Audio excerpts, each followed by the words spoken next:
local college professor is on a mission to save our schools. Just this past weekend, thousands joined Jesse Turner in Washington for the Save Our Schools March. Turner is a reading and literacy professor at Central Connecticut State University and believes we are spending too much time and money on testing instead of on our students.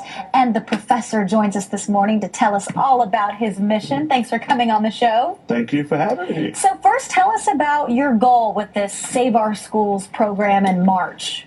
We've spent $1 trillion, nearly $1 trillion.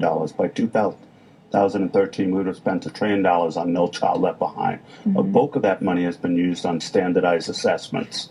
That money has taken away from tutoring and specialized services to schools. So schools actually have less, class sizes have grown.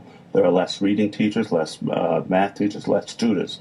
I could have given every college student in this nation a free education if they gave us 20 hours a week volunteering in our schools.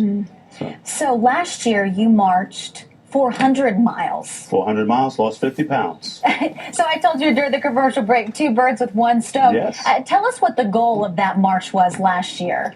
Last year, the goal was to bring awareness. I felt that no one was listening to parents.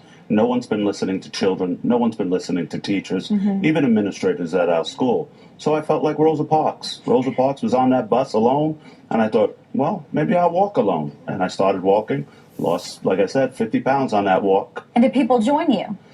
People joined me along the way. There were some logistical pieces that when you walk, you needed the permission. If I brought a crowd with me, I needed the permission of every police chief in every city and community if I was walking on the roads. So what happened, we had walking man events. And walking man events, sometimes there'd be 1 person, sometimes there'd be 2. A couple of times there was about 20. And we even had, I think it was 50. We had busboys and poets in D.C. And I met about 1,000 people along that march who constantly, parents and teachers, told me that we're spending about 3 months out of a school year either preparing or practicing for the standardized tests that they take. Now, 3 months on testing, that's nearly 1/3 of the year that we're not teaching. And by the way, I'm not against testing. It's just that I believe, sort of like a photo album.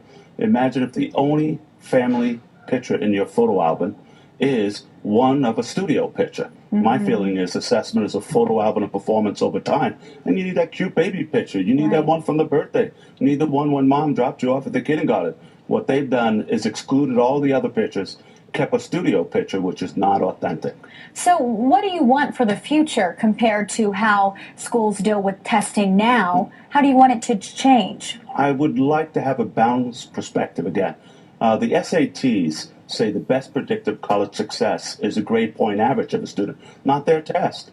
So what are we not including in No Child Left Behind? Grade point average. So what I do every day in the classroom doesn't count. My teacher, we're going to evaluate our teachers. We close schools based on the standardized assessment, not what a student does every day. And besides, it's what parents did tell me on that walk, and what they've told me again in D.C., is that this is destroying the desire to learn in their children. And real quick, you were in D.C. again this weekend. Yes, I heard Matt Damon was there. Yes, Matt Damon was there, and we love Matt Damon because he brought a lot of you people to press. And he brings a lot of attention to the cause, and everyone's fighting for the same cause, right? Yes, Matt Damon's mother is a teacher, and so he had that natural affiliation with us. We also had Jon Stewart produce a special DVD that's great. Just for us, saying, hello, SOS, I'd be there with you, but my dog ate my transportation. Professor Turner, thank you so much for coming on the show. We really appreciate it. For more information, you can hang on here. You can go to our website, ctnow.com. Logan, over to you. All right, guys.